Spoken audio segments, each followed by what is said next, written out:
여기가 어디라고 애들을 뛰어놀게 하나요? 검은 정장의 중년 남자가 손가락으로 무덤 위를 가리키며 얼굴을 붉혔습니다. 파란 바람막이를 입은 두 아이가 봉분 위에서 천진난만하게 뛰어놀고 있었죠. 휠체어에 앉은 또 다른 아이를 뒤에서 붙잡고 선 젊은 여자의 얼굴이 창백해졌습니다. 검은 코트를 입은 그녀의 눈가에 눈물이 맺혔죠. 남자 옆에 선 우아한 중년 여인의 시선이 휠체어의 아이에게 못 박혔습니다. 그녀의 손이 떨리기 시작했고 입술이 달싹거렸지만 소리는 나오지 않았죠. 마치 유령을 본 듯한 충격이 그녀의 얼굴에 번졌습니다. 젊은 여자는 왜 새 아이를 데리고 홀로 묘지에 있었을까요? 중년 부부는 왜 휠체어의 아이를 보고 그토록 충격을 받은 것일까요? 오늘 이야기 궁금하시다면 무료로 할 수 있는 좋아요 눌러주세요. 그렇다면 행복한 일들만 가득할 거예요. 새벽 4시. 알람이 울리기도 전에 서연의 눈이 떠집니다. 창고 방 구석에서 들려오는 작은 기침 소리가 잠을 깨운 것이었죠. 준우가 또 기침을 시작했습니다. 서연은 조심스럽게 일어나 준우 곁으로 다가갔어요. 휠체어 옆에 놓인 작은 침대에서 준우가 힘겹게 숨을 쉬고 있었습니다. 이마에 손을 대보니 열이 있었어요. 체온계로 재보니 37도. 미열이지만 준우는 다리가 불편해서 다른 아이들보다 약했습니다. 늘 조심해야 했죠. 엄마 여기. 준우가 작은 목소리로 말했습니다. 2살배기가 할 수 있는 말은 많지 않았어요. 서연은 해열제를 찾았습니다. 약통을 열어보니 딱 한 포만 남아 있었죠. 다음 주까지 버텨야 하는데 벌써 약이 떨어졌습니다. 준우야, 약 먹자. 아 해봐. 준우가 입을 벌렸습니다. 쓴 약이었지만 울지 않고 삼켰어요. 옆에서 민우와 현우가 뒤척였습니다. 다행히 깨지 않았죠. 세탁실로 나온 서연은 마스크를 썼습니다. 보일러가 불안정해서 수증기가 자욱했어요. 숨쉬기가 답답했지만 마스크 없이는 일할 수 없었습니다. 어제 저녁에 들어온 빨래들이 세탁기 앞에 쌓여 있었죠. 정장 주머니를 확인하다가 서연의 손이 멈췄습니다. 구겨진 영수증이 나왔어요. 고급 레스토랑 영수증이었죠.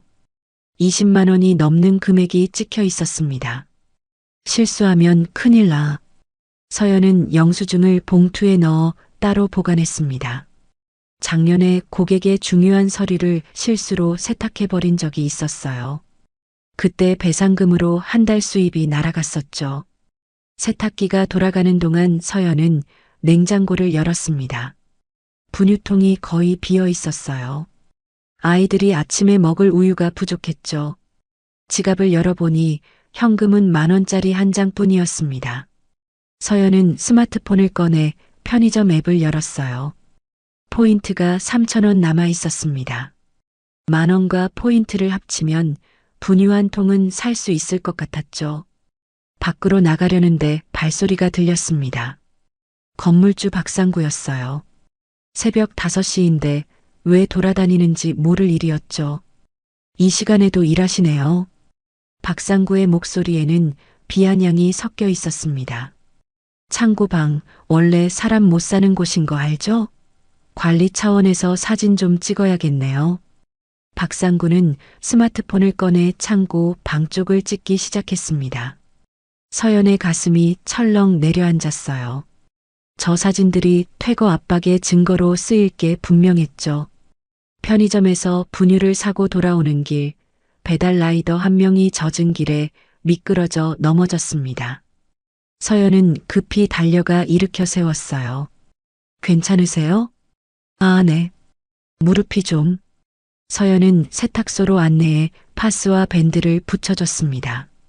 따뜻한 물도 한 잔 건넸죠. 작은 인연이 시작되는 순간이었어요. 세탁소로 돌아와 보니 옆 가게 직원이 서 있었습니다. 아이들 소리가 너무 커요. 새벽부터 우는 소리 때문에. 죄송합니다. 조심할게요. 서연은 고개를 숙였습니다. 이웃 갈등의 씨앗이 심어지고 있었죠. 오전 9시 전화벨이 울렸습니다. 고객의 항해 전화였어요. 세탁표가 잘못 붙어 있어요. 내 옷이 아니란 말이에요. 서연은 실수를 인정하고 사과했습니다. 재세탁을 약속했지만 또 다른 배상 압박이 시작되었죠. 벽을 보니 아이들의 크레파스 낙서가 있었습니다. 서연은 젖은 수건으로 벽을 닦으며 혼잣말을 했어요. 오늘은 조용히 지내자. 제발. 불안한 하루가 시작되고 있었습니다. 스마트폰 잠금 화면을 켰다가 서연의 손이 멈췄어요. 작년에 저장해둔 기사가 떴습니다. 폭설 속 시외버스 전복 사고. 도윤이 탔던 그 버스였죠. 서연은 화면을 꺼버렸습니다. 과거를 떠올릴 시간이 없었어요. 새 아들과 함께 오늘을 버티는 것, 그것이 전부였습니다. 낮 12시가 되자 세탁소에 손님들이 몰려들기 시작했습니다. 점심시간을 이용해 옷을 맡기러 오는 직장인들이었죠. 서연은 카운터 앞에 서서 쉴 새 없이 접수를 받았습니다. 이 얼룩은 커피 자국인가요? 한 손님이 블라우스를 가리키며 물었습니다. 서연은 자세히 들여다봤어요. 오래된 얼룩이었죠. 네, 커피 얼룩 맞습니다. 시간이 좀 지난 것 같은데 최대한 빼보겠습니다만 완전히 제거되지 않을 수도 있어요. 서연은 특수 처리 메모를 남기며 다음 손님을 받았습니다. 정장, 코트, 와이셔츠. 각각의 옷마다 세탁 방법이 달랐어요. 실크는 드라이로, 면은 물세탁으로. 실수하면 옷이 망가지고 배상해야 했죠. 그때 정민이 다가왔습니다. 표정이 어두웠어요. 손에는 한국전력 고지서가 들려 있었죠. 서연아, 이거 봐. 전기 차단 경고문이었습니다. 이번 달 안에 내지 않으면 단전된다는 내용이었어요. 서연의 얼굴이 창백해졌습니다. 제가 낼게요. 조금만 시간을 주세요. 아니야, 내가 어떻게든 해볼게. 이번 달만 넘기자. 다음 달엔 좀 나아질 거야. 정민의 위로가 오히려 가슴을 아프게 했습니다.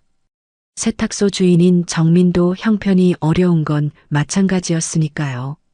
오후 2시쯤 보건소에서 간호사가 찾아왔습니다. 아이들의 건강검진 안내였죠. 서연은 간호사를 창고 방으로 안내했어요. 새 아들이 낮잠을 자고 있었습니다. 준우는 휠체어 옆 작은 침대에, 민우와 현우는 나란히 누워 있었어요. 새쌍둥이네요. 정말 대단하세요. 간호사가 서류를 꺼내 설명을 시작했습니다. 준우는 재활치료가 필요할 것 같아요. 다리 근육이 약해서요. 지금 신청하시면. 간호사가 태블릿을 확인하더니 한숨을 쉬었습니다. 대기 순번이 6개월 후네요. 서연의 어깨가 축 처졌습니다. 6개월이라니. 그때까지 준우는 어떻게 해야 할까요? 공공재활센터라 대기가 길어요. 사설은 비용이. 알아요. 신청만 해주세요. 서연은 스마트폰으로 어린이집 대기 현황을 확인했습니다. 역시나 순번은 까마득했죠. 주소지 이전이 잦아서 가산점도 받을 수 없었어요. 오후 3시 사회복지센터에 전화를 걸었습니다. 네, 강서연님. 확인해 보니 소득 요건이 경계선에 있으셔서 심사가 필요합니다. 결과는 다음 달에 나올 예정이에요. 다음 달, 또 다음 달이었습니다.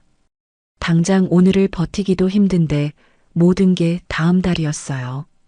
그때 민우가 세탁실로 기어 나왔습니다. 표백제가 담긴 통 쪽으로 손을 뻗었어요.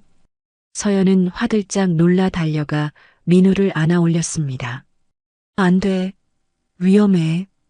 민우는 깜짝 놀라 울음을 터뜨렸습니다. 엄마, 엄마. 2살 배기의 울음소리가 세탁소를 가득 채웠어요. 서연은 가슴을 쓸어내렸습니다. 조금만 늦었으면 큰일 날 뻔했죠. 저녁 6시 박상구가 또 나타났습니다. 이번에는 서류를 들고 있었어요. 이거 좀 보시죠. 창고 내에서 취사하신 흔적이 있더군요. 박상구가 스마트폰 사진을 보여줬습니다. 전기포트에 라면을 끓인 흔적이었죠. 소화기 점검, 가스 점검 다 해야 합니다. 여기 서명하세요. 박상구가 내민 서류를 보니 잦은 퇴거 동의서라고 적혀 있었습니다. 서연의 손이 떨렸어요. 이건 퇴거 동의서잖아요.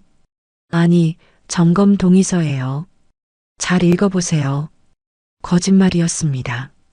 정민이 달려와 서류를 빼앗았어요. 이거 법적 효력 없어요. 이런 식으로 하시면 안 됩니다. 박상구는 코웃음을 치며 돌아섰습니다.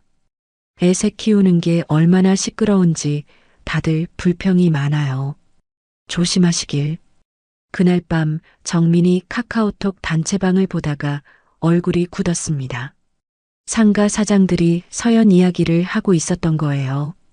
창고에 애새 키우는 사람 때문에 건물 이미지 나빠진다. 빨리 내보내야 하는 거 아니냐. 정민은 화면을 꺼버렸습니다. 서연에게는 차마 말할 수 없었죠. 밤 9시 서연이 쓰레기를 버리러 나갔다가 전단지 하나를 발견했습니다. 재개발 설명회라고 적혀 있었어요. 이 지역이 재개발 예정지라는 소문이 돌고 있었죠. 세탁기가 돌아가는 소리가 요란했습니다. 그 소음에 묻혀 아무도 듣지 못하리라 생각하며 서연은 작은 상자를 꺼냈어요. 상자 안에는 빈 반지 케이스가 있었습니다. 도윤이 남긴 건 아니었어요. 서연이 산 것이었죠. 언젠가 도윤이 반지를 사서 끼워줄 거라 믿으며 미리 준비해둔 케이스였습니다. 빈 케이스를 만지작거리다가 서연은 다시 상자에 넣었습니다. 과거를 추억할 시간이 없었어요. 새 아들과 함께 오늘도 버텼고 내일도 버텨야 했으니까요. 2019년 봄 대학 캠퍼스는 축제 준비로 들떠 있었습니다. 서연은 축제준비위원회 일원으로 강당 앞에서 현수막을 설치하고 있었죠. 사다리 위에서 현수막 끝을 묶다가 손가락이 철제 프레임에 베었습니다. 아! 서연이 작은 비명을 지르며 손을 움켜쥐었어요. 피가 손가락 사이로 흘러내렸습니다. 그때 누군가 달려왔죠. 괜찮아요? 잠깐만요. 처음 보는 남학생이었습니다. 깔끔한 셔츠에 단정한 머리, 그리고 따뜻한 눈빛을 가진 사람이었어요. 그는 가방에서 응급처치 키트를 꺼냈습니다. 복학생이신가 봐요.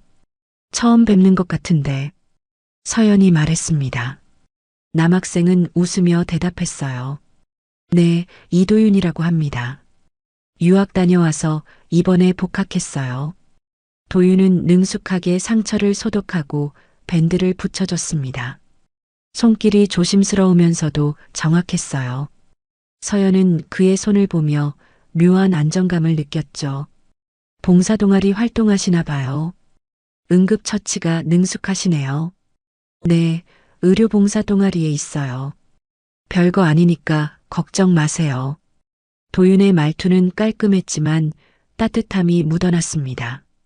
겉멋이 아닌 진짜 선한 사람 같았어요. 그날 밤 팀플 회의가 끝나고 서연은 학교 앞 북카페에 들렀습니다. 피곤했지만 과제 자료를 더 찾아야 했죠. 책장 사이를 걷다가 한 권의 책을 집어들었는데 같은 순간 맞은편에서 누군가 똑같은 책을 집어들었어요. 도윤이었습니다. 우연이네요. 두 사람은 동시에 말하고는 웃음을 터뜨렸습니다. 그 책은 아동심리학 관련 서적이었어요. 저는 고아원 자원봉사를 하고 있어서요. 아이들을 더 잘 이해하고 싶어서 공부 중이에요. 서연이 설명했습니다. 도윤의 눈이 반짝였어요. 저도 관심 있어요. 같이 가도 될까요? 정말요? 아이들이 좋아할 거예요.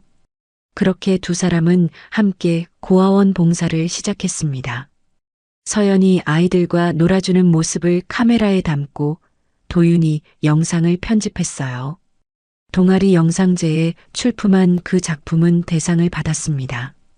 첫 번째 공동 성취였죠. 어느 새벽 두 사람은 한강 다리를 달리고 있었습니다. 서연이 먼저 제안한 새벽 러닝이었어요. 차가운 바람이 불었지만 상쾌했습니다. 다리 중간쯤에서 잠시 멈춰 숨을 고르던 중 도윤이 보온병에서 따뜻한 커피를 꺼냈어요. 준비성 하나는 정말. 서연이 감탄하며 종이컵을 받았습니다. 손이 시려워 컵을 제대로 잡지 못하자 도윤이 자신의 장갑을 벗어 건넸어요. 끼세요. 저는 괜찮아요. 아니에요. 같이 끼어요. 서연이 장갑 한 짝을 도윤에게 돌려줬습니다. 두 사람은 장갑을 한 짝씩 끼고 커피를 마셨어요. 작은 일이었지만 마음이 따뜻해지는 순간이었죠. 어느 날 카페에서 서연이 조심스럽게 물었습니다. 가족분들은 어떠세요? 도윤의 표정이 잠시 굳었다가 부드럽게 풀렸어요. 그냥 평범해요. 서연 씨는요? 저도 그냥 평범해요. 서로 더 묻지 않았습니다. 각자의 상처가 있다는 걸 알아차렸고 그것을 존중했어요. 그게 두 사람만의 약속 같았죠. 교내 피아노실에서 도윤이 건반 앞에 앉았습니다. 서연이 놀란 듯 물었어요. 피아노 치세요? 어머니가 피아니스트셨어요. 저는 잘 못 쳐요. 도윤이 서툴게 건반을 두드렸습니다. 엉성한 멜로디였지만 진심이 담겨 있었어요. 서연이 옆에 앉아 작게 허밍을 했습니다. 완벽하지 않았지만 아름다운 화음이었죠. 공모전에서 받은 상금으로 도윤은 서연의 낡은 노트북을 새 것으로 바꿔줬습니다. 서연이 미안해하자 도윤이 웃으며 말했어요. 다음엔 내가 나를 도와주면 돼. 우리 그런 사이잖아. 그런 사이. 그 말이 두 사람 사이에 떠돌았습니다. 친구 이상, 연인 미만의 애매한 관계였죠. 하지만 서로를 향한 마음은 점점 선명해지고 있었어요. 벚꽃이 만개한 4월의 어느 날 캠퍼스 벚꽃길을 걷던 도윤이 갑자기 멈춰 섰습니다. 벚꽃잎이 서연의 머리 위로 떨어지고 있었어요. 도윤이 조심스럽게 꽃잎을 떼어내며 말했습니다. 우리 비밀 연애하자. 서연의 얼굴이 벚꽃보다 더 붉게 물들었습니다. 비밀이요? 응. 우리만 아는 거야. 남들 시선 신경 쓰지 말고 우리 속도대로 천천히. 서연이 고개를 끄덕였습니다. 도윤이 서연의 손을 살짝 잡았다가 놓았어요. 주변에 사람들이 있었으니까요. 하지만 두 사람의 마음은 이미 단단히 연결되어 있었습니다. 그렇게 시작된 비밀 연애는 두 사람만의 작은 세계였어요. 아무도 모르는 하지만 가장 소중한 시간이었죠. 비밀 연애를 시작한 지 6개월이 지났습니다. 늦은 밤 10시 서연은 학교 건물 복도를 청소하고 있었어요. 근로장학생으로 일하는 시간이었죠.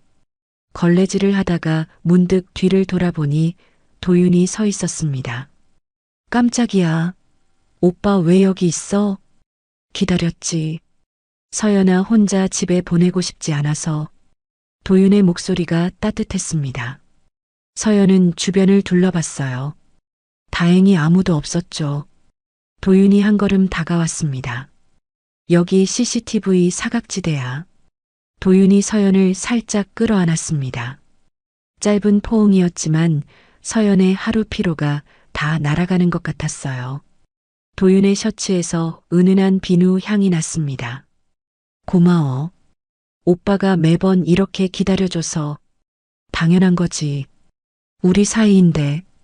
다음 날 오후 도윤이 친구와 함께 나타났습니다. 친구가 타고 온 차를 보고 서연은 놀랐어요. 최신형 외제차였죠. 도윤이 당황한 표정으로 친구를 말렸습니다. 야, 다른 차로 오라고 했잖아.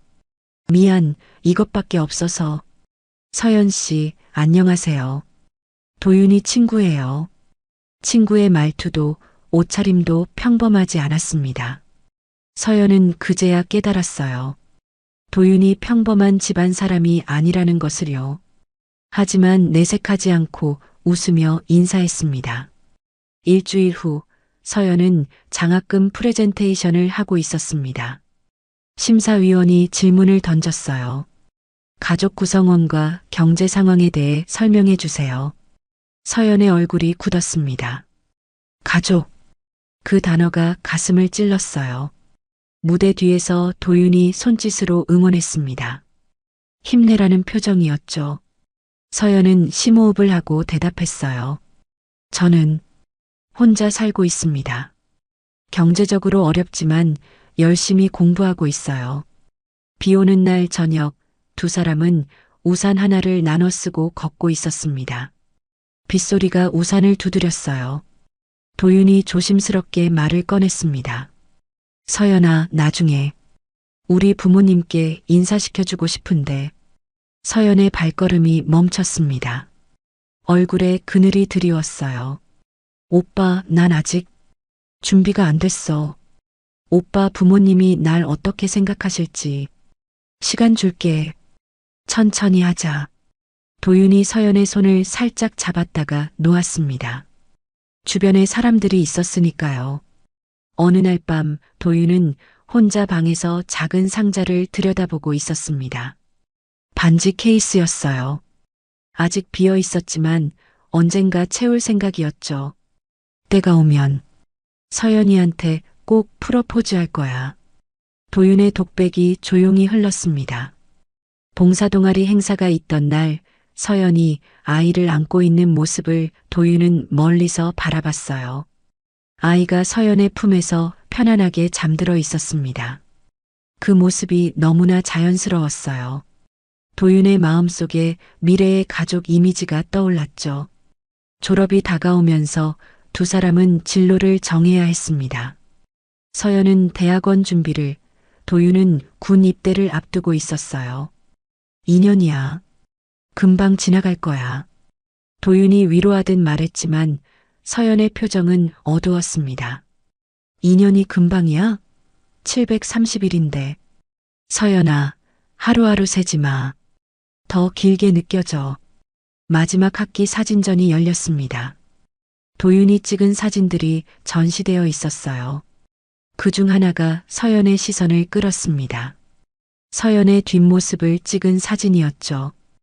햇살을 받으며 걷는 모습이었어요. 사진 아래 캡션이 적혀 있었습니다. 한 사람을 지키는 일. 서연의 눈가가 촉촉해졌습니다. 도윤이 옆에서 속삭였어요. 평생 지킬게, 서연아. 서연의 생일날 두 사람은 작은 카페에서 케이크를 나눠 먹었습니다. 화려하지 않았지만 행복했어요. 촛불을 끄기 전 도윤이 말했습니다.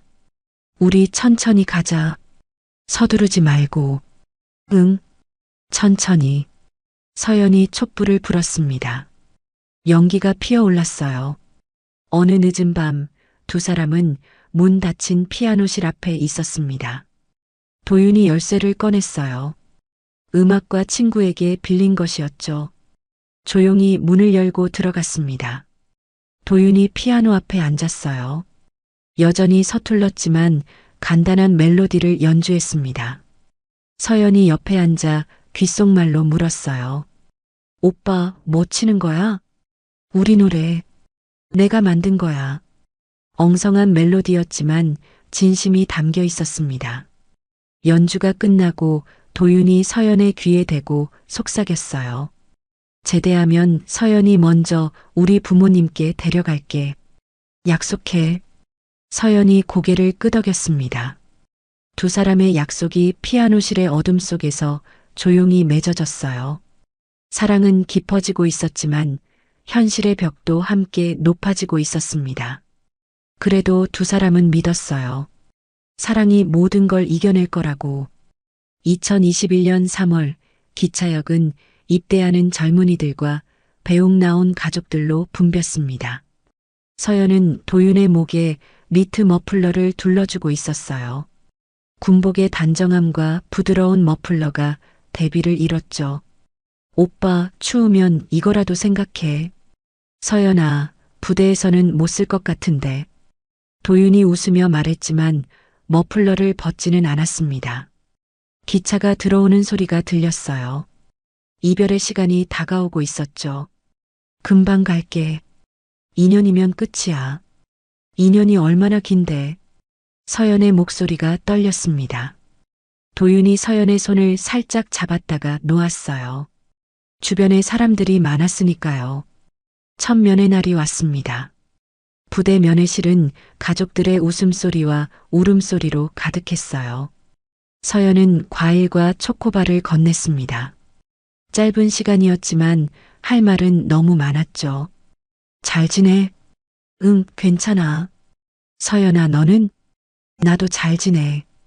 오빠 많이 보고 싶었어. 서연의 눈에 눈물이 맺혔습니다. 도윤이 휴지를 건넸어요. 면회 시간 종료를 알리는 방송이 나왔습니다. 너무 짧은 시간이었죠.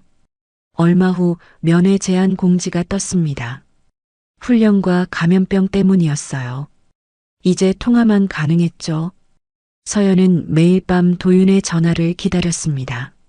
하지만 훈련이 있는 날은 연락이 끊겼어요. 답장이 없는 날이면 서연은 불안해했습니다.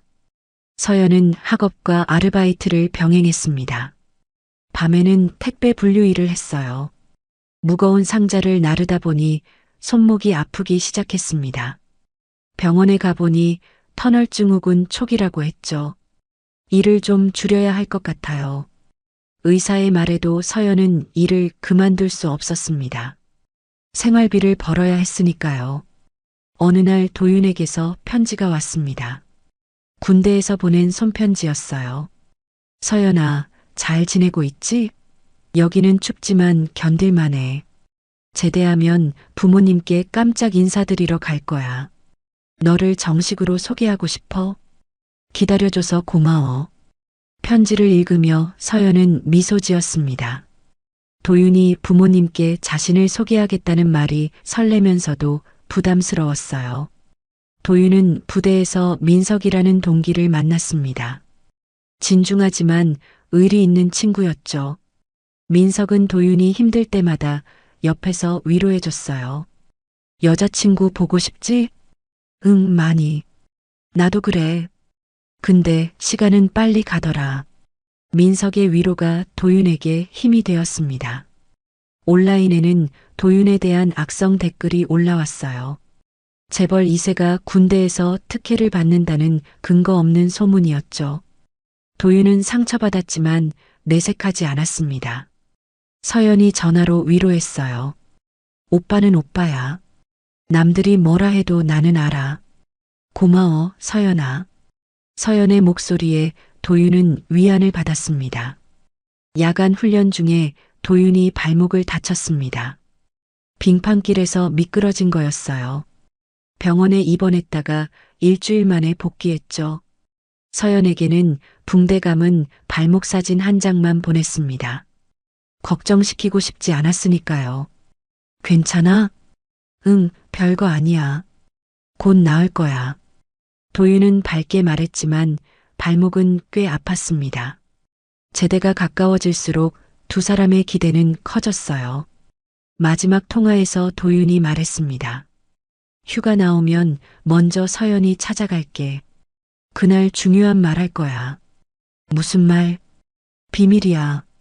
그날 알려줄게. 서연은 궁금했지만 기다리기로 했습니다.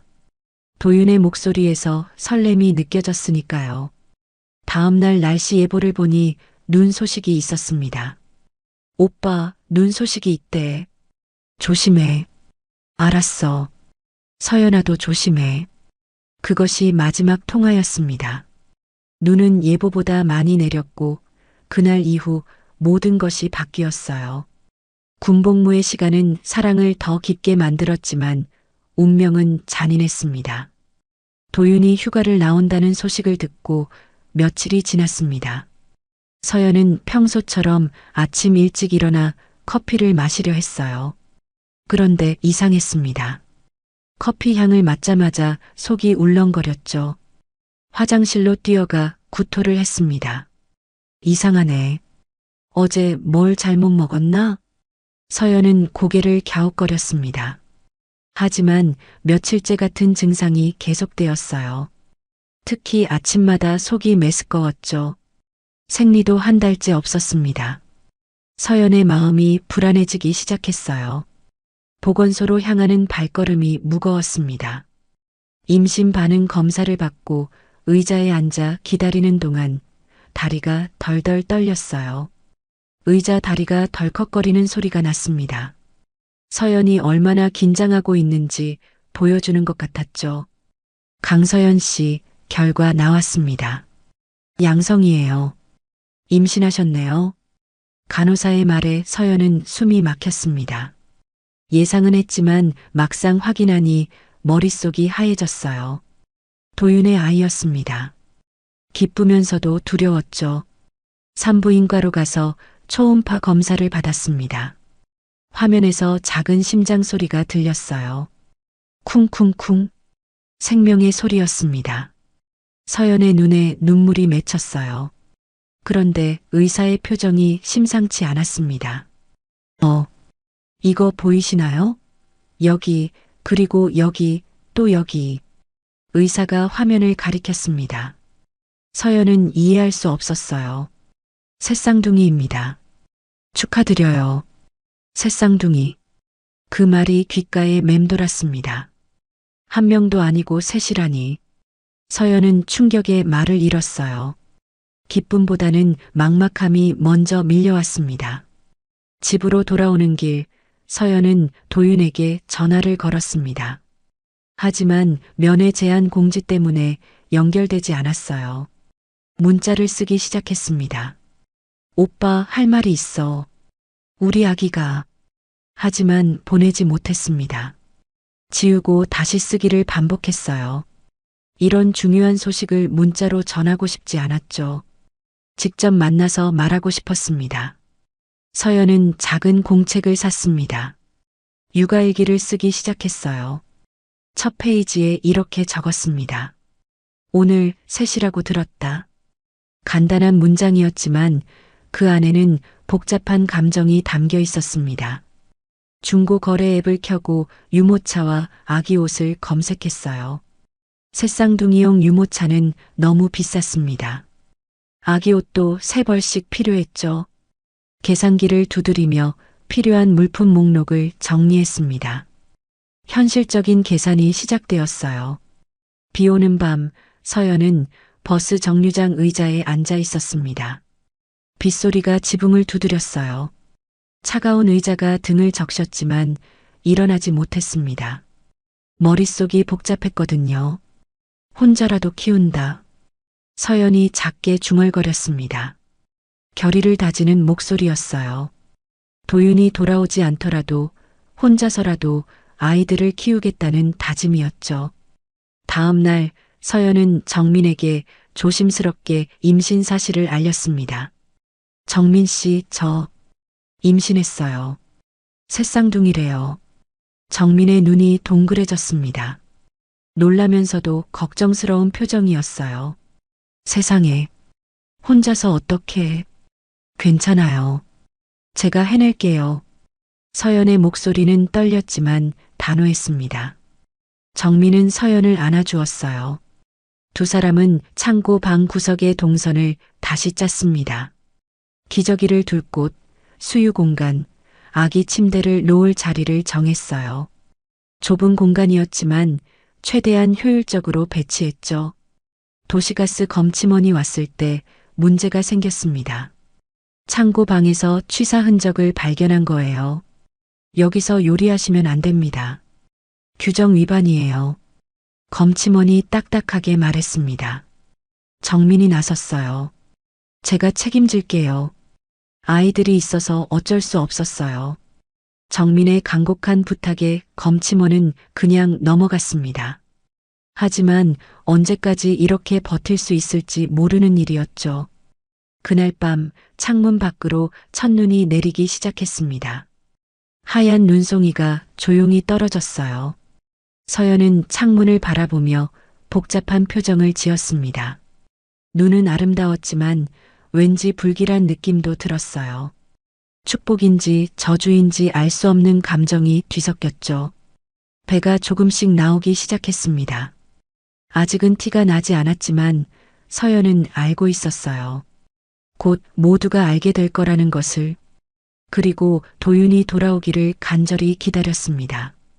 이 소식을 직접 전하고 싶었으니까요. 2022년 12월 15일 도윤의 제대 휴가 전날 밤이었습니다. 서연은 작은 메모지에 글을 적고 있었어요. 손이 떨려서 글씨가 삐뚤빼뚤했죠. 내일은 꼭 말할 거야. 오빠가 아빠가 된다는 것을. 메모를 접어서 서랍에 넣었습니다. 배가 이제 많이 나와서 숨기기 힘들었어요. 내일 도윤을 만나면 모든 걸 말하려고 했죠. 새쌍둥이라는 놀라운 소식을 전하고 싶었습니다. 다음 날 아침 눈이 내리기 시작했습니다. 처음엔 가볍게 날리던 눈발이 점점 거세졌어요. 도윤에게서 문자가 왔습니다. 기차가 연착이래. 시외버스로 갈게. 걱정하지 마. 서연은 불안한 마음을 누르며 답장을 보냈어요. 조심해. 기다릴게. 하지만 눈은 계속 내렸습니다. 폭설 경보가 발령되었어요.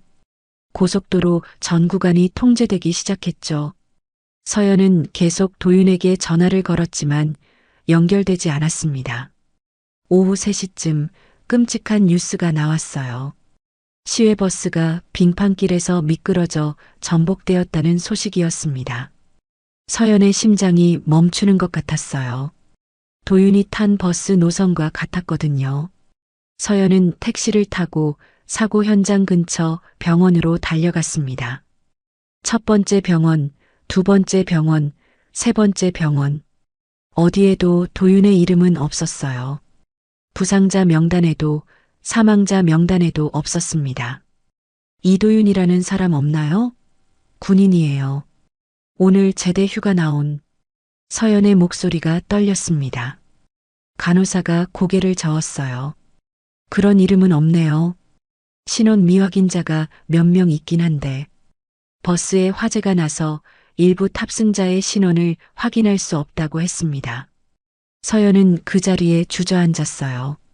다리에 힘이 풀렸죠. 경찰서로 갔습니다. 경찰관이 무거운 표정으로 말했어요. DNA 대조를 해야 하는데 시간이 좀 걸립니다. 가족분이신가요? 아니요. 연인이에요. 임신했어요. 그 사람 아이를. 서연은 울먹이며 말했지만 경찰관은 난처한 표정만 지었습니다. 가족이 아니시면 정보를 드리기 어려워요. 부대에 연락해 보셨나요? 부대에서는 공식적으로 실종 처리를 했다는 통보만 왔습니다. 사망자 중 신원 불확인 1명이 도윤의 병력과 동선이 일치한다고 했어요. 하지만 확실한 건 아니었죠. 뉴스에서는 계속 사고 소식을 전했습니다. 폭설 속 시외버스 화재, 군인 포함 4명 사망 추정. 서연은 병원 앞 눈밭에 서 있었습니다. 새벽이 되도록 눈은 계속 내렸어요. 하얗게 쌓인 눈이 세상을 덮었죠. 서연은 도윤의 마지막 문자를 꺼내봤습니다. 도착하면 전화할게. 그 문자를 몇 번이고 다시 읽었어요. 전화는 오지 않았습니다. 영원히 오지 않을 것 같았죠. 오빠, 어디 있어? 왜 연락이 없어? 서연의 목소리가 눈 내리는 새벽 공기 속으로 흩어졌습니다. 대답은 없었어요. 며칠이 지나도 도윤의 소식은 없었습니다. 실종인지 사망인지 알 수 없었어요. 서연은 매일 병원과 경찰서를 찾아갔지만 돌아오는 대답은 같았죠. 아직 확인된 게 없습니다. 서연의 배는 계속 불러왔습니다. 아이들은 자라고 있었어요. 아빠 없이도 자라고 있었죠. 떠났을까? 아니면 돌아오지 못했을까? 서연은 매일 밤 같은 질문을 했습니다. 도윤이 살아서 어딘가에 있을 거라는 희망과 이미 세상을 떠났을지도 모른다는 절망 사이에서 흔들렸어요. 눈은 그의 겨울 유난히 많이 내렸습니다. 서연에게 그 겨울은 영원처럼 길었어요. 이해할 수 없는 이별의 시작이었죠. 사랑하는 사람이 어디에 있는지도 모른 채 혼자 아이들을 품고 살아가야 했습니다. 임신 8개월이 되자 서연의 배는 더 이상 숨길 수 없을 만큼 불러왔습니다. 오버사이즈 후드티를 입어도 롱패딩을 걸쳐도 가릴 수 없었어요. 새쌍둥이를 품은 배는 보통 임산부의 2배는 되어 보였죠. 세탁소에 오는 손님들이 수군거리기 시작했습니다. 저 젊은 엄마가 혼자서 애를 키운다면서 아이 아빠는 어디 있대? 한 손님이 대놓고 물었어요. 아기 아빠는 뭐 하시는 분이에요? 서연은 대답하지 않고 미소만 지었습니다. 상처받았지만 내색하지 않았어요. 아이들을 위해 강해져야 했으니까요. 산전 검진비와 영양제 비용이 계속 나갔습니다. 새쌍둥이라 일반 임산부보다 검진도 자주 받아야 했어요. 돈이 부족해서 밤에는 중고 물품을 팔았습니다. 아끼던 가방도 신발도 도윤과의 추억이 담긴 물건들도 하나씩 팔았어요. 2023년 5월 10일 진통이 시작되었습니다. 서연은 세탁기를 돌리다가 갑자기 배를 움켜쥐었어요. 양수가 터진 것이었죠. 정민 씨, 병원에 가야 해요. 정민이 황급히 택시를 불렀습니다. 병원까지 가는 길이 너무나 멀게 느껴졌어요. 진통이 올 때마다 서연은 도윤을 떠올렸습니다. 곁에 있어야 할 사람이 없다는 게 너무 슬펐죠. 보호자 서명이 필요합니다. 간호사의 말에 정민이 서명을 했어요. 가족도 아닌 정민이 보호자 역할을 해야 했습니다. 분만실에서 새 아이가 차례로 태어났습니다. 첫째 준우, 둘째 민우, 셋째 현우. 울음소리가 분만실을 가득 채웠어요. 하지만 준우는 다리에 문제가 있었습니다. 근육이 제대로 발달하지 않아 재활치료가 필요하다고 했죠. 아이가 걷기 힘들 수도 있어요. 꾸준한 치료가 필요합니다. 의사의 말에 서연의 가슴이 무너졌습니다. 하지만 울 수는 없었어요. 엄마니까요. 신생아실 유리창 앞에서 서연은 두 손을 모으고 기도했습니다.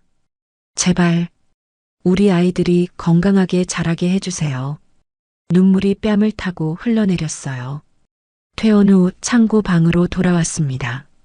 좁은 공간에 아기 침대 3개를 놓으니 발 디딜 틈도 없었어요. 하지만 서연에게는 기적 같은 풍경이었죠. 새 아이가 나란히 잠든 모습을 보며 미소 지었습니다.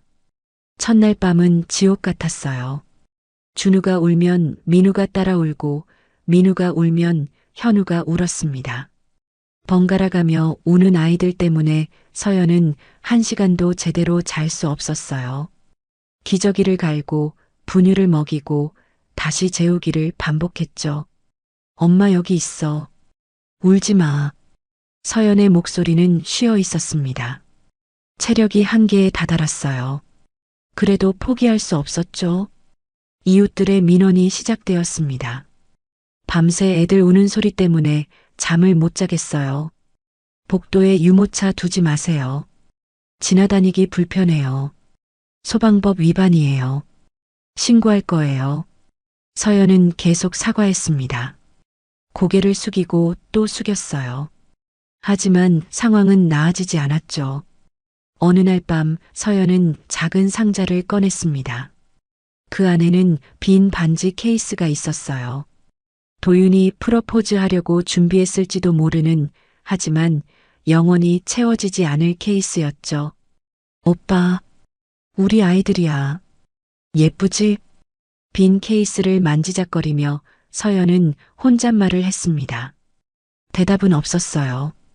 영원히 없을 거였죠. 케이스를 다시 상자에 넣으며 서연은 중얼거렸습니다.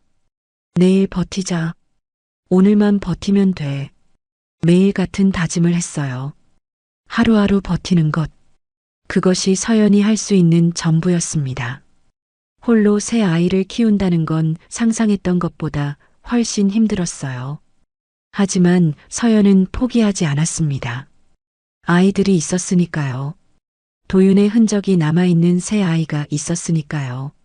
아이들이 2살이 되던 해 박상구의 압박은 더욱 심해졌습니다. 어느 날 아침 그는 소방 점검표를 들고 나타났어요.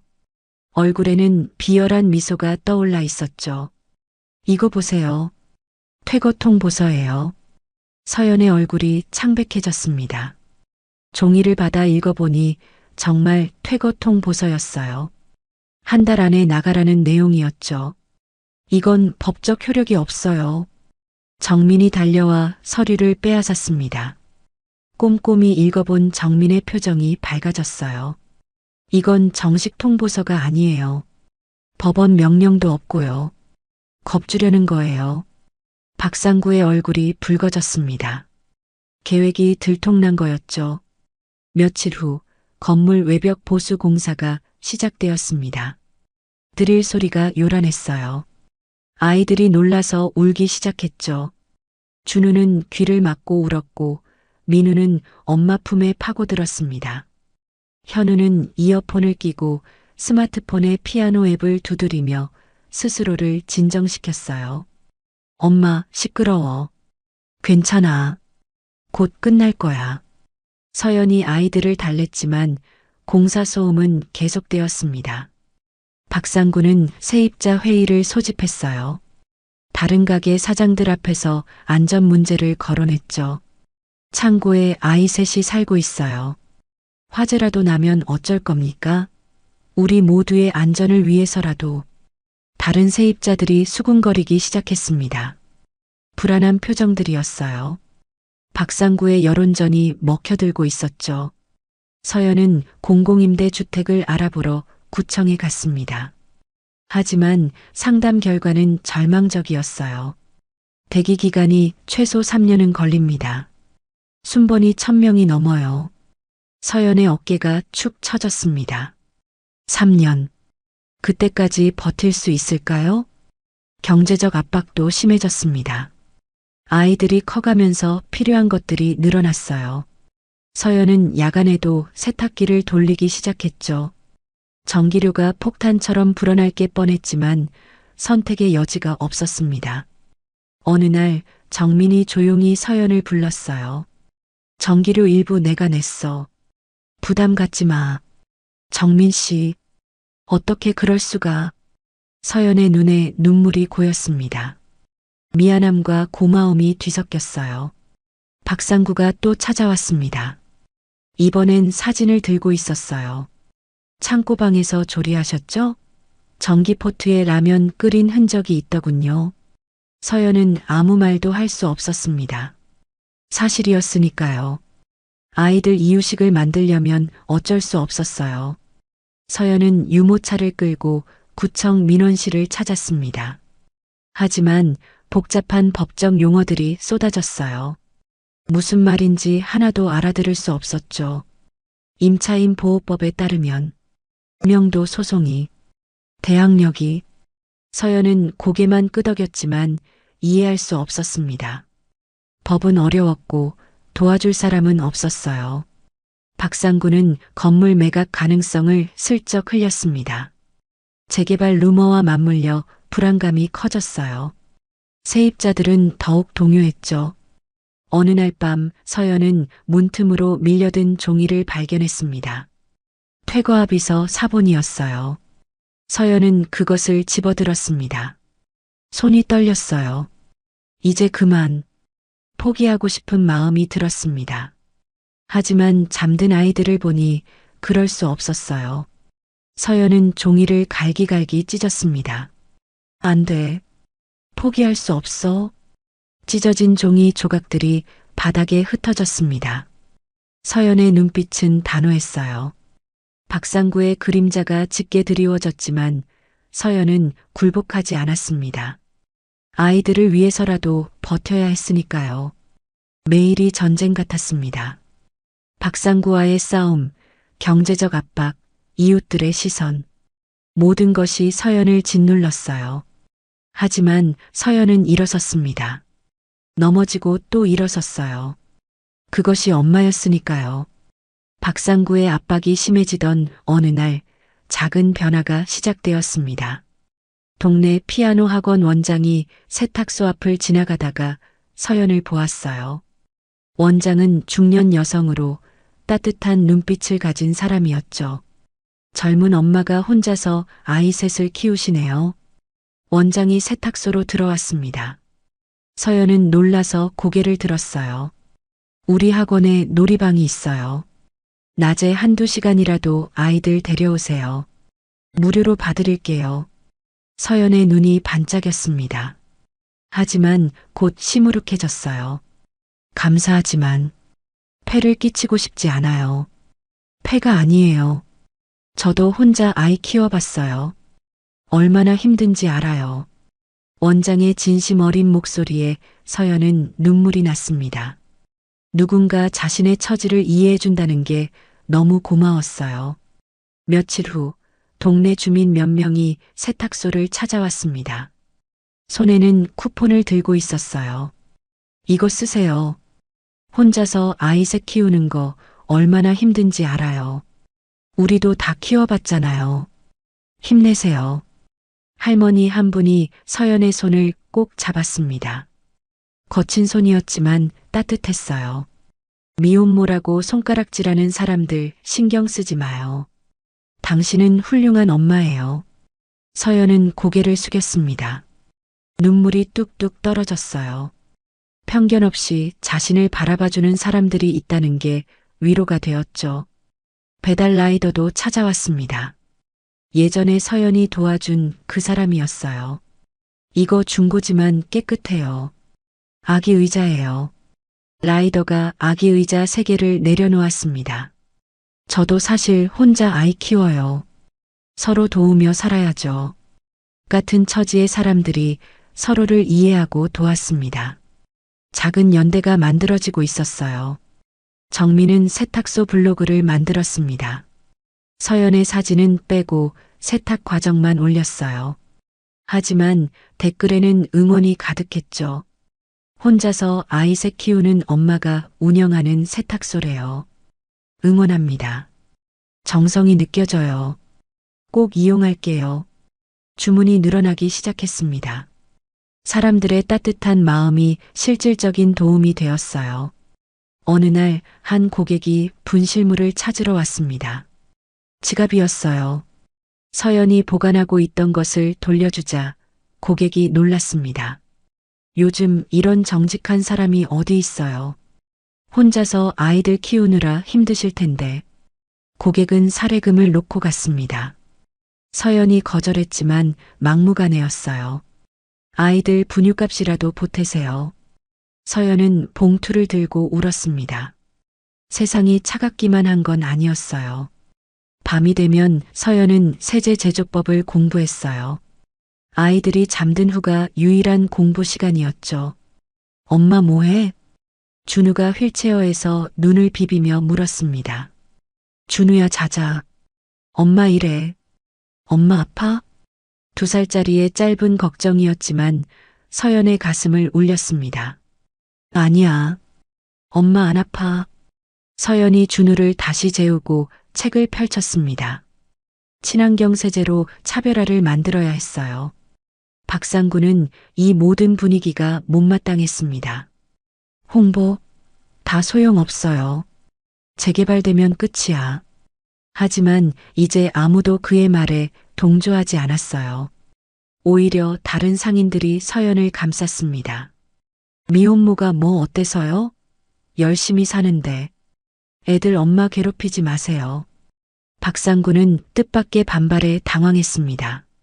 결국 한 발 물러섰어요. 소방점검 재검사 날짜까지 시간을 주기로 한 거죠.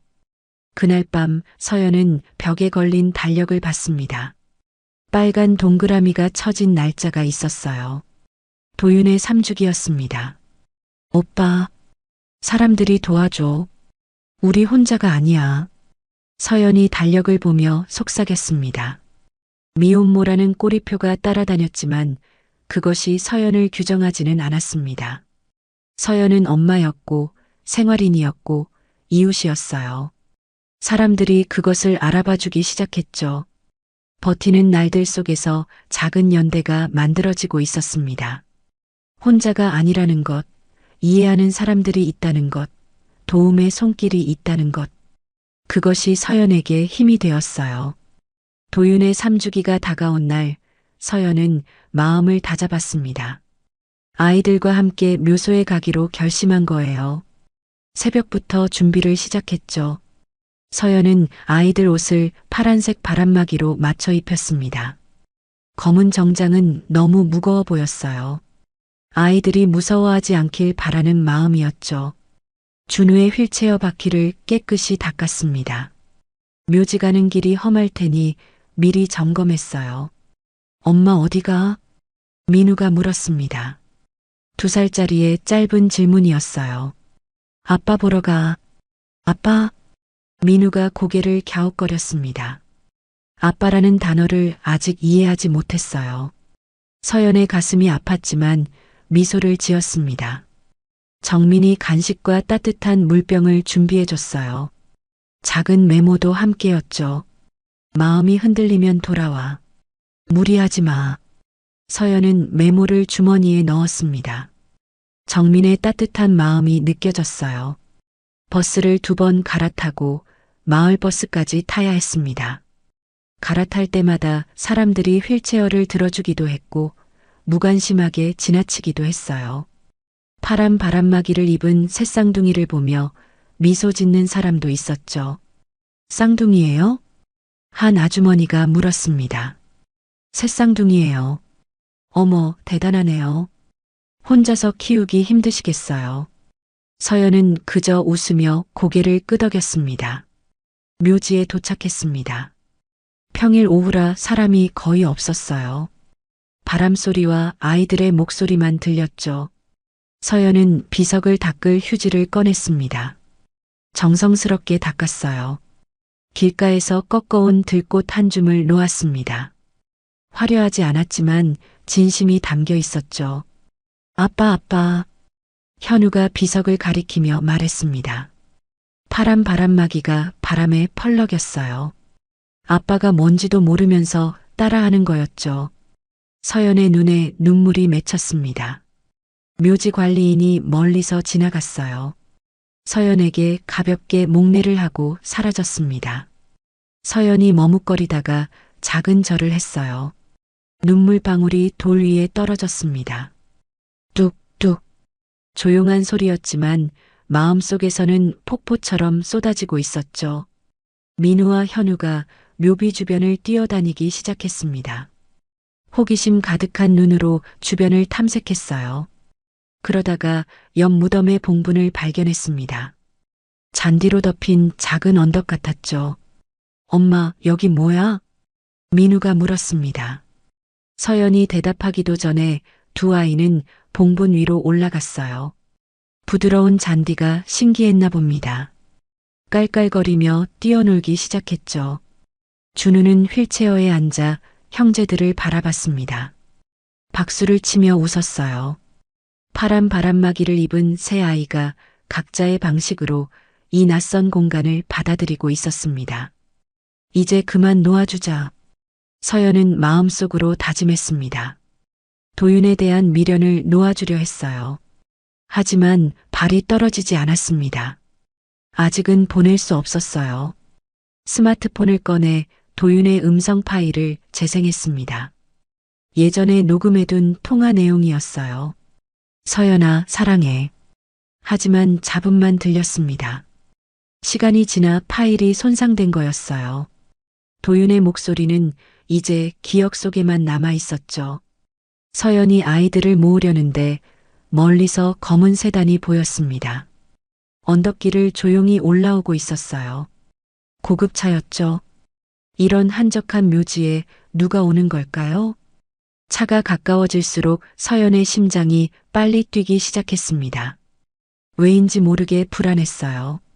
하지만 민우와 현우는 여전히 봉분 위에서 뛰어놀고 있었습니다. 민우야, 현우야, 이리 와. 서연이 불렀지만 아이들은 너무 신나서 듣지 못했어요. 파란 바람막이가 펄럭이며 봉분 위를 뛰어다니는 모습이 마치 작은 새들 같았습니다. 검은 세단은 점점 가까워졌어요. 차에서 누가 내릴지 서연은 긴장한 채 지켜봤습니다. 준우를 휠체어에서 더 가까이 끌어당겼어요. 묘소의 고요함이 깨지려 하고 있었습니다. 운명의 순간이 다가오고 있었어요. 검은 세단이 멈췄습니다. 차에서 내린 두 사람을 보고 서연의 숨이 멎는 듯 했어요. 중년의 부부였습니다. 남자는 검은 정장에 회색 코트를 걸쳤고 여자는 검은 드레스에 진주 목걸이를 하고 있었죠. 품이 있는 차림새였지만 얼굴엔 깊은 슬픔이 드리워져 있었습니다. 그때 재현이 봉분 위에서 뛰어노는 아이들을 발견했습니다. 파란 바람막이를 입은 두 아이가 천진난만하게 웃으며 무덤 위를 뛰어다니고 있었어요. 재현의 얼굴이 붉어졌습니다. 여기가 어디라고 애들을 뛰어놀게 하나요? 재현이 손가락으로 아이들을 가리키며 화를 냈습니다. 목소리에 분노가 담겨 있었어요. 신성한 묘지에서 아이들이 무덤 위를 뛰어다니는 모습이 불경스러워 보였던 거죠. 서연이 놀라서 고개를 들었습니다. 재현의 환한 얼굴을 올려다보며 눈살을 찌푸렸어요. 피곤하고 지친 얼굴이었지만 방어적인 자세를 취했습니다. 눈가에는 눈물이 맺혀 있었어요. 이분들이 도윤의 부모님이구나라는 생각이 스쳤죠. 죄송합니다. 아이들이 아직 어려서. 서연의 목소리가 떨렸습니다. 사과하면서도 아이들을 지키려는 엄마의 본능이 드러났어요. 그 순간 정희가 준우를 보고 멈춰섰습니다. 휠체어에 앉은 아이의 얼굴을 뚫어지게 바라봤어요. 꽃다발을 든 손이 미세하게 떨리기 시작했습니다. 저 아이. 정희의 입술이 움직였지만 소리는 나오지 않았습니다. 목에 두른 실크 스카프가 바람에 풀어지는 것도 모른 채 그녀는 준우만 바라봤어요. 아이의 눈동자, 콧날의 선, 입술의 모양. 모든 것이 도윤을 닮아 있었습니다. 민우가 봉분에서 내려와 정희에게 다가갔습니다. 떨어진 스카프를 집어들었어요. 아줌마, 이거. 민우가 스카프를 건넸습니다. 정희가 스카프를 받으려 손을 뻗는 순간 민우의 손과 맞닿았어요. 그 짧은 접촉에 정희의 눈가가 붉어졌습니다. 눈물이 맺혔다가 뺨을 타고 흘러내렸어요. 재현이 아내의 어깨를 잡았습니다. 그의 얼굴은 굳어 있었어요. 서연과 아이들을 번갈아 보며 뭔가를 계산하는 듯한 표정이었죠. 아는 사이신가요? 재현의 목소리는 낮고 단호했습니다. 서연이 고개를 저었어요. 아니요. 처음 뵙습니다. 하지만 정희는 계속 아이들을 바라봤습니다. 특히 준우를 볼 때마다 숨이 막히는 듯 했어요. 휠체어 손잡이를 잡은 준우의 작은 손가락, 바람에 날리는 부드러운 머리카락. 모든 것이 기억 속 도윤과 겹쳐 보였나 봅니다. 현우가 피아노 앱을 켰어요. 화면을 두드리자 전자음이 울렸습니다. 단순한 멜로디였지만 고요한 묘지에선 유난히 크게 들렸죠. 정희가 그 소리에 몸을 떨었습니다. 피아노. 정희가 중얼거렸어요. 남편을 돌아보며 뭔가 말하려 했지만 목소리가 나오지 않았습니다. 입술만 달싹거렸어요. 재현이 아내를 부축했습니다. 정희야, 괜찮아? 정희. 여자의 이름이었습니다. 그녀는 고개를 끄덕였지만 시선은 여전히 아이들에게 고정되어 있었어요. 서연이 불안해졌습니다. 이상한 분위기가 감돌았어요. 마치 폭풍 전의 고요함 같았죠. 아이들을 데리고 서둘러 떠나야겠다고 생각했습니다. 저희는 이만 가보겠습니다. 서연이 준우의 휠체어를 돌리려는 순간 정희가 갑자기 다가왔어요. 준우의 뺨을 살짝 만졌습니다. 차가운 손이었지만 떨림이 전해졌어요. 이름이 뭐니? 정희가 간신히 물었습니다. 목소리가 갈라져 있었어요. 준우예요. 이쪽은 민우, 현우고요. 서연이 대답하자 정희의 눈에서 또 눈물이 흘렀습니다. 준우, 민우, 현우. 그 이름들을 되뇌며 아이들을 하나씩 바라봤어요. 마치 무언가를 확인하려는 듯 했습니다. 재현이 아내를 조심스럽게 떼어냈어요. 그의 눈빛은 복잡했습니다. 의심과 확신이 뒤섞여 있었죠. 몇 살이죠? 재현이 물었습니다. 서연이 잠시 망설였어요. 2살이에요. 새쌍둥이에요. 그 말에 부부가 동시에 숨을 들이켰습니다. 2살. 시기가 맞았어요. 정희가 남편의 팔을 꽉 잡았습니다. 손톱이 코트 소매에 파고들 정도로 세게요. 묘비를 보던 재현의 시선이 날카로워졌습니다. 이도윤. 묘비에 새겨진 이름이었어요. 그리고 서연과 아이들. 퍼즐 조각들이 맞춰지기 시작했습니다. 혹시 도윤이를 아시나요? 재현의 질문에 서연의 얼굴이 창백해졌습니다. 대답할 수 없었어요. 그저 아이들을 더 꽉 안았을 뿐이죠. 정희가 다시 한번 준우를 봤습니다. 휠체어에 앉은 아이가 엄마를 찾듯 서연을 바라봤어요. 그 눈빛이 너무나 익숙했습니다. 어린 시절 도윤의 눈빛과 똑같았으니까요. 바람이 불었습니다. 묘지의 나무들이 흔들렸어요. 떨어진 잎사귀들이 바닥을 구르는 소리가 들렸죠. 네 어른과 새 아이가 침묵 속에 서 있었습니다. 재현이 주머니에서 명함을 꺼냈어요. 이재현입니다. 도윤이 아버지예요. 서연의 다리에 힘이 풀렸습니다. 도윤의 부모님, 상상도 못한 만남이었어요. 준비되지 않은 조우였죠. 정희가 또 한 번 아이들을 바라봤습니다. 이번엔 확신에 찬 눈빛이었어요. 더 이상 의심할 여지가 없었습니다. 이 아이들은 도윤의 아이들이었어요. 그녀의 손자들이었죠. 재현이 명함을 건넨 후 침묵이 흘렀습니다. 서연은 떨리는 손으로 명함을 받았어요. 이재현 대표이사. 큰 기업의 수장이었죠. 도윤이 재벌가 아들이라는 건 어렴풋이 알았지만 이렇게 직접 마주하니 숨이 막혔습니다. 아이들 아버지가 도윤이인가요? 재현의 목소리는 차가웠습니다. 의심과 분노가 섞여 있었어요. 서연이 고개를 숙였습니다. 부인할 수 없는 사실이었으니까요. 네, 맞습니다. 정희가 다시 한번 준우를 바라봤어요. 휠체어에 앉은 아이가 할머니를 빤히 쳐다봤습니다.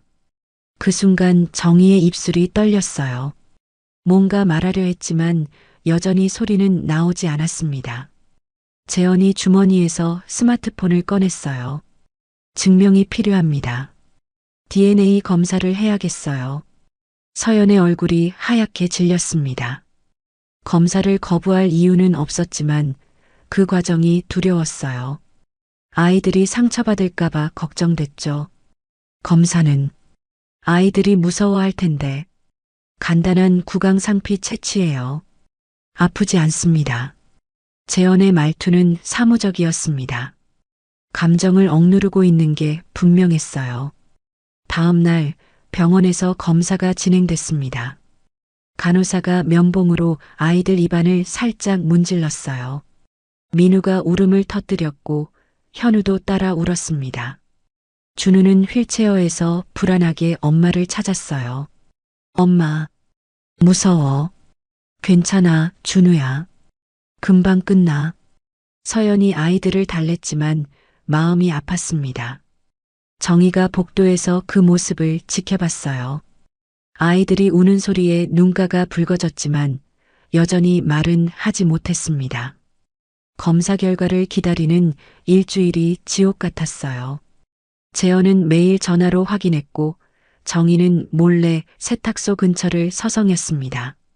창문 너머로 아이들을 훔쳐보는 그녀의 모습이 애처로웠어요. 그 사이 박상구가 나타났습니다. 어디선가 소문을 들었는지 비열한 미소를 지었어요. 재벌가 며느리 행세하려는 거 아니에요? 사기치려는 거면. 그런 거 아니에요. 서연이 소리쳤지만 박상구는 코웃음을 쳤습니다.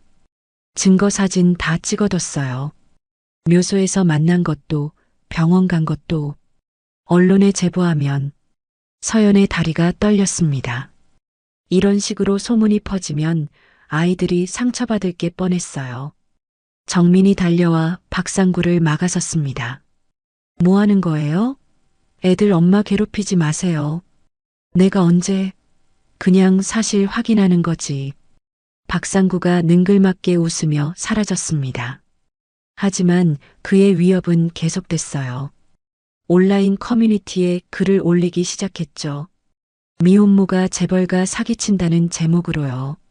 서연은 아이들을 더 꽉 안았습니다. 세상의 시선이 무서웠어요. 하지만 더 무서운 건 아이들이 다칠까 봐였죠. 어느 날 저녁 준우가 갑자기 열이 났습니다. 38도를 넘었어요. 해열제를 먹였지만 소용없었습니다.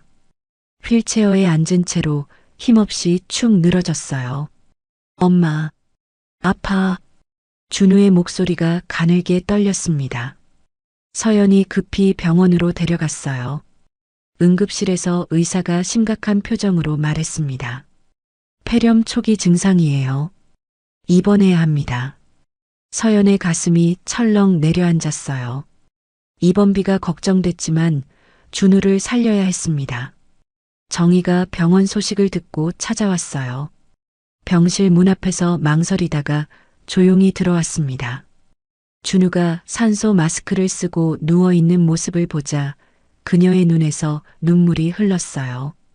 괜찮니? 정희가 처음으로 서연에게 말을 걸었습니다. 목소리는 갈라져 있었지만 진심이 담겨 있었어요. 열이 안 떨어져요. 서연의 대답에 정희가 준우의 이마를 만졌습니다. 차가운 손이었지만 부드러웠어요. 준우가 눈을 뜨고 할머니를 봤습니다. 할머니. 준우가 작게 중얼거렸어요. 정희의 몸이 떨렸습니다. 손자가 자신을 할머니라고 부른 거예요. 처음 듣는 그 호칭에 가슴이 뭉클했죠. 재현이 병실로 들어왔습니다. 표정이 복잡했어요. 주머니에서 봉투를 꺼냈습니다. 검사 결과가 나왔어요. 서연의 심장이 빠르게 뛰기 시작했습니다. 운명의 순간이었어요. 재현이 봉투를 열기 전 정희가 남편의 팔을 잡았습니다. 고개를 저으며 뭔가 전하려 했지만 여전히 말은 나오지 않았어요. 병실에 무거운 침묵이 내려앉았습니다. 준우의 거친 숨소리만 들렸어요. 진실이 밝혀지려는 순간 모두가 숨을 죽였습니다. 재현이 봉투를 열었습니다. 종이를 꺼내 펼치는 손이 미세하게 떨렸어요. 검사 결과서의 숫자들이 눈에 들어왔습니다. 99.9% 친자 확률이었죠. 재현의 얼굴에서 혈색이 빠졌습니다. 맞네요. 도윤이 아이들이. 재현의 목소리가 갈라졌습니다. 확신했지만 막상 증명되니 현실이 무거웠어요. 정희가 남편의 팔을 꽉 잡았습니다. 눈물이 뺨을 타고 흘러내렸어요. 준우가 산소 마스크 속에서 눈을 떴습니다. 할머니와 할아버지를 번갈아 봤어요. 작은 손을 뻗어 정희의 손가락을 잡았습니다. 그 순간 정희의 몸이 떨렸어요. 도윤아. 정희가 처음으로 분명하게 말했습니다. 준우를 보며 아들의 이름을 불렀어요. 3년 만에 나온 목소리였죠. 쉰 목소리였지만 또렷했습니다. 의사가 들어왔어요. 차트를 보며 고개를 갸웃거렸습니다. 준우 환자 혈액형이 특이하네요. 희귀 혈액형이라 수혈이 필요한데. 서연의 얼굴이 창백해졌습니다. 준우의 혈액형은 도윤에게서 물려받은 거였어요. 의사가 컴퓨터 화면을 확인했습니다. 이상하네요. 3년 전 이도윤 환자 기록이 있는데 혈액형이 똑같네요. 가족이신가요? 모두가 숨을 멈췄습니다. 운명의 장난 같았어요. 도윤이 이 병원에 왔었다는 사실, 그리고 아들의 혈액형이 아버지를 증명한다는 사실이 겹쳤죠. 재현이 서연을 똑바로 봤습니다.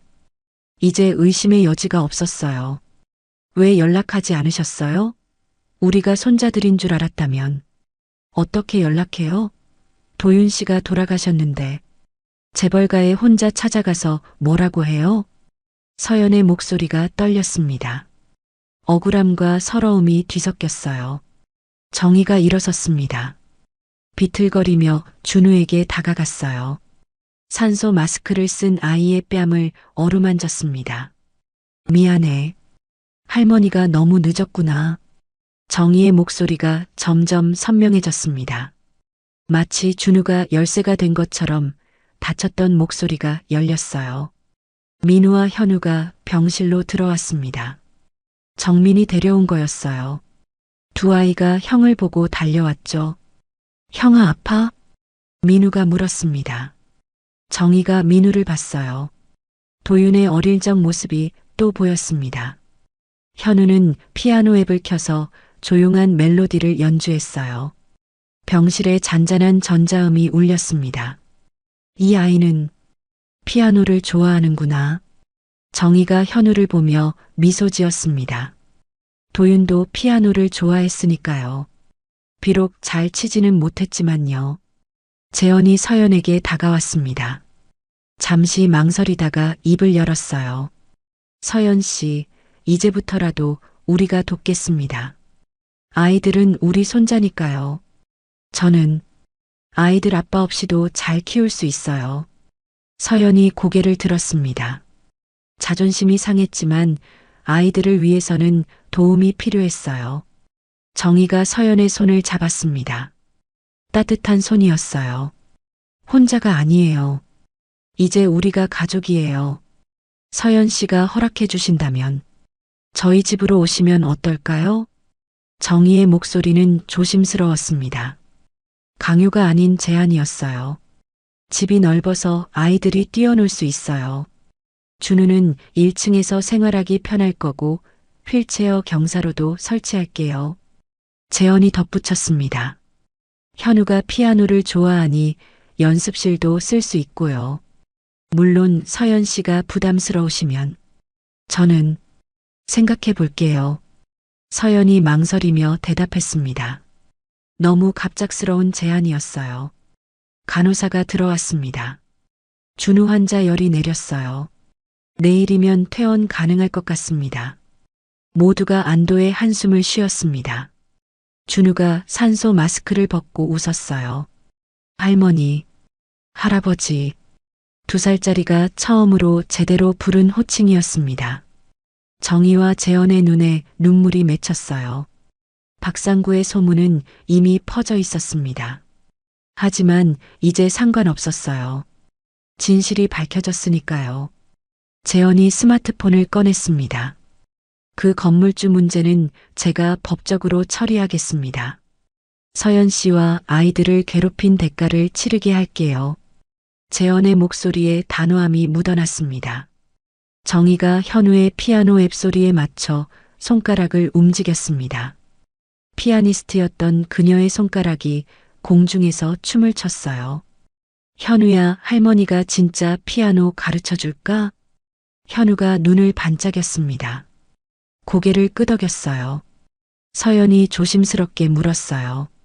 정말 괜찮으신가요? 저희 때문에 부담되실 텐데. 부담이 아니에요. 서연 씨는 도윤이 사랑한 사람이고 이 아이들은 도윤이 남긴 선물이에요. 우리가 돌봐야 할 가족이죠. 정희가 진심을 담아 말했습니다. 서연의 눈에서 눈물이 흘렀어요. 세탁소 일은 계속하고 싶어요. 제가 할 수 있는 일이니까요. 물론이죠. 출퇴근하시면서 하시면 돼요. 아니면 집 근처에 새로 여는 것도 도와드릴게요. 재현이 이해하며 대답했습니다.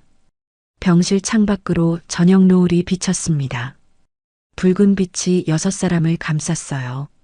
아직은 서먹했지만 조금씩 가족이 되어가고 있었습니다. 도윤은 없지만 그가 남긴 사랑이 모두를 연결하기 시작했어요. 준우가 퇴원한 지 일주일이 지났습니다. 재현과 정희의 집은 한남동 언덕 위에 있었어요. 정원이 넓고 방이 많은 2층 집이었죠. 서연과 아이들이 이사 온 첫날, 준우는 휠체어를 타고 넓은 거실을 돌아다녔습니다. 엄마, 여기 넓어. 준우의 목소리에 기쁨이 담겨 있었어요.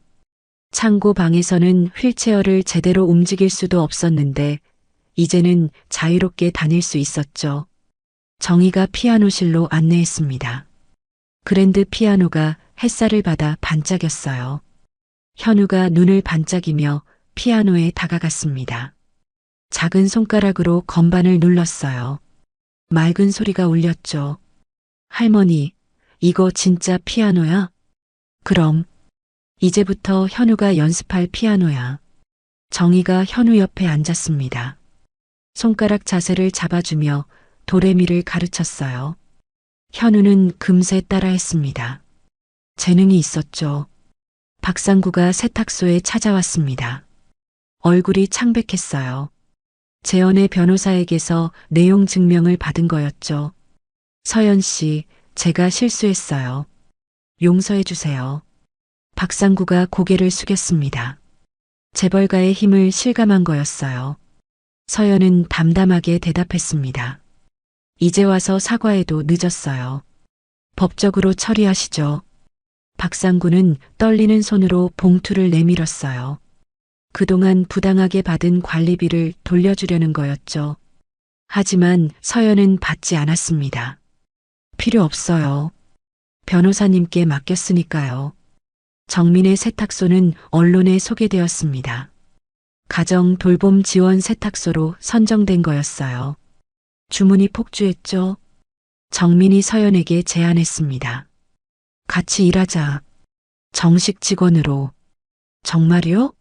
감사해요, 정민 씨. 서연의 눈에 눈물이 맺혔습니다. 이제 안정적인 일자리가 생긴 거였어요. 어느 날 저녁 민석이 찾아왔습니다. 도윤의 군대 동기였죠. 손에는 작은 상자를 들고 있었어요. 도윤이가 부탁한 게 있어요. 만약 자기한테 무슨 일이 생기면 전해달라고. 민석이 상자를 열었습니다. 반지가 들어 있었어요. 다이아몬드가 박힌 심플한 반지였죠. 그리고 편지도 있었습니다.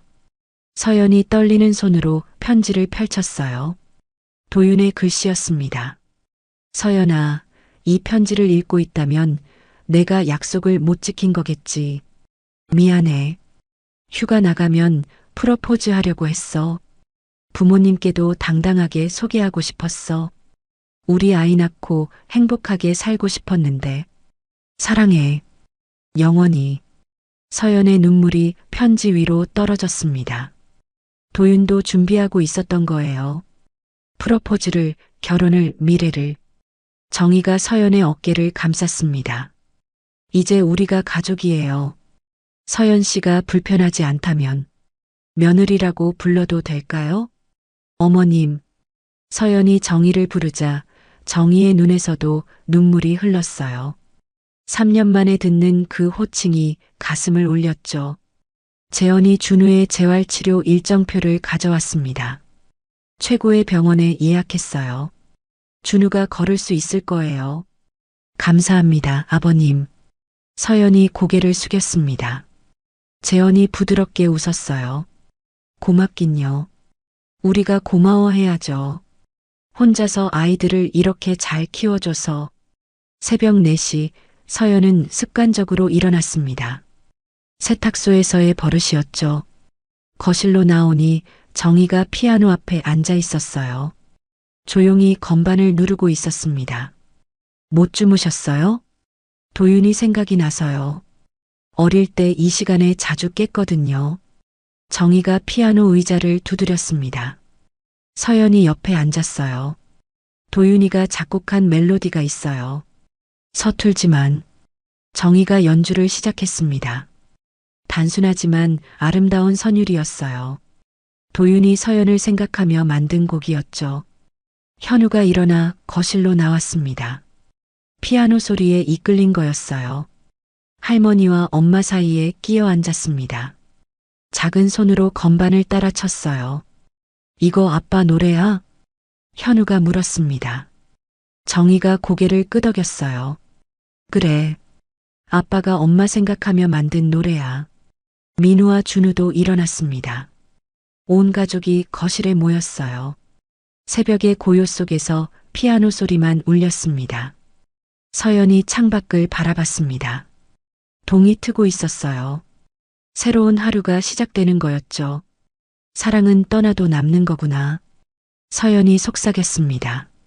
도윤은 없지만 그가 남긴 사랑은 여전히 살아 있었어요. 새 아이 속에, 가족들의 마음 속에. 정희가 서연의 손을 잡았습니다. 이제 편하게 대해요. 우리 진짜 가족이니까. 서연이 고개를 끄덕였습니다. 마음의 벽이 조금씩 허물어지고 있었어요. 재현이 커피를 들고 왔습니다. 모두에게 한 잔씩 건넸어요. 오늘부터 새 출발이에요. 도윤이도 하늘에서 기뻐할 거예요. 가족들이 커피잔을 들었습니다. 새벽 햇살이 거실을 비췄어요. 따뜻한 빛이었죠. 피아노 소리가 계속 울렸습니다. 현우가 할머니에게 배운 걸 연습하고 있었어요. 서툴지만 진지했습니다. 준우는 휠체어에서 박수를 쳤고 민우는 형 옆에서 건반을 구경했어요. 서연은 반지를 손가락에 끼웠습니다. 도윤이 준비한 그 반지를 늦었지만 이제야 받은 프로포즈였어요. 사랑해, 도윤아. 우리 잘 살게. 서연의 속삭임이 새벽 공기에 스며들었습니다. 새로운 가족의 시작이었어요. 상처는 아직 남아있지만 함께라면 치유될 수 있을 거였습니다. 여러분, 오늘 서연과 새 아이의 이야기 어떠셨나요? 사랑하는 사람을 잃고도 홀로 새 아이를 키워낸 젊은 엄마의 이야기가 가슴 뭉클했습니다. 창고 방에서 새벽부터 일하며 버텨낸 그 시간들, 아이들을 위해 자존심도 버리고 고개 숙였던 그 모습이 우리 모두의 지난 날을 떠올리게 합니다. 우리도 한때는 그렇게 치열하게 살았죠. 자식들 먹이고 입히느라 새벽부터 밤늦게까지 일했던 시절이 있었습니다. 그때는 너무 힘들어서 언제 끝날까 싶었는데 지나고 보니 그 모든 순간이 보석 같은 추억이 되었습니다. 도윤의 부모님이 뒤늦게 손자들을 만난 것처럼 때로는 운명이 우리에게 두 번째 기회를 줍니다. 놓쳤던 인연이 다시 돌아오고 닫혔던 마음이 다시 열리기도 하죠. 중요한 건 그 기회가 왔을 때 용기 있게 손을 내미는 것입니다. 혈연이 아니어도 가족이 될 수 있고 상처가 있어도 다시 사랑할 수 있습니다. 서연과 정민처럼 어려울 때 서로 돕는 이웃이 진짜 가족일 수도 있습니다. 인생의 이 시점에서 우리가 기억해야 할 것은 아직 늦지 않았다는 사실입니다. 화해하고 싶은 자녀가 있다면 먼저 전화하세요. 오해로 멀어진 형제가 있다면 먼저 손 내미세요. 자존심은 무덤까지 가져가는 게 아닙니다. 여러분도 혹시 서연처럼 혼자 아이를 키우는 며느리나 딸이 있으신가요? 또는 도움이 필요한 젊은 엄마를 아시나요? 작은 관심과 따뜻한 말 한마디가 그들에게는 큰 힘이 됩니다. 댓글로 여러분의 이야기를 들려주세요. 힘들게 자녀를 키웠던 시절 또는 지금이라도 화해하고 싶은 가족 이야기를 나눠주시면 감사하겠습니다. 이 이야기가 마음에 와닿으셨다면 좋아요와 구독 부탁드립니다. 다음에도 가슴 따뜻한 이야기로 찾아뵙겠습니다. 오늘도 건강하시고 가족과 함께 행복한 하루 보내세요. 감사합니다.